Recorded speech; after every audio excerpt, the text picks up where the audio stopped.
Dobré ráno, milí priatelia, teda aspoň ja mám ráno ešte a pokračujeme v našich experimentoch, ako si zlepšovať zdravie a v tomto prípade pôjde o zlepšenie funkcie žlčníka, tým pádom aj pečenie, následne čriev a metabolizmu. Hej.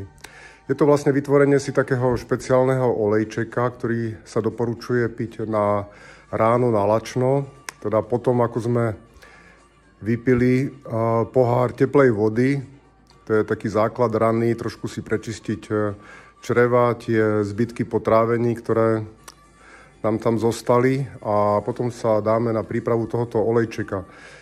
Je to vlastne kombinácia oleja s citrónom, kde vznikne taká určitá špeciálna zmes, ktorá nabudzuje žlčník a napomáha aj vylučovaniu žlčníkových kameňov. Takže ideme na to.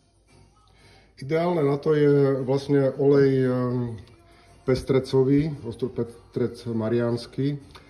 To je na ten najlepší. A pre mužov je tiež vhodný, však aj pre ženy, ale pre mužov je vhodný aj tento tekvicový olej.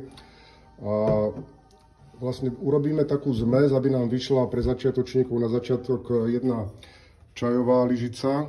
A pre už vlastne pokročilejší alebo s väčšou hmotnosťou môže byť aj polievková lyžica. Nalial som tento olej a vlastne do toho len kvapkam tento citrón, tak aby jedna k jednej sa vytvoril pomer od oka. Následne používam nie kovovú, ale ja mám takúto drevenú lyžičku alebo nejakou inou lyžičkou si to zamiešam.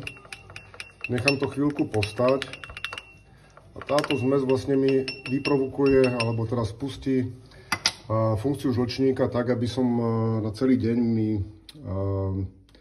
tento žlčník a pečeň sa rozbehli a fungovali tak, ako majú.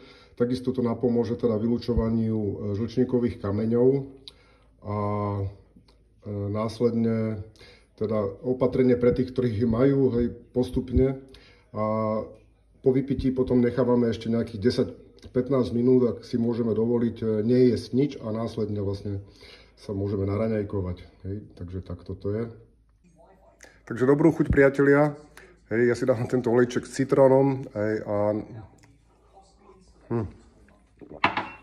ešte mi tam nejaké kôstky zostali.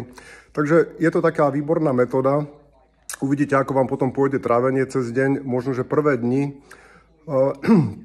kým sa vlastne zvykne si ten žlčník, tak môžete cítiť nejakú miernu reakciu, ale následne je to veľmi dobrá pomôcka pre zachovanie si dobrej funkcie žlčníka, prečistenie pečenia následne. Takže takto. Krásny deň prajem. Dovidenia, priatelia.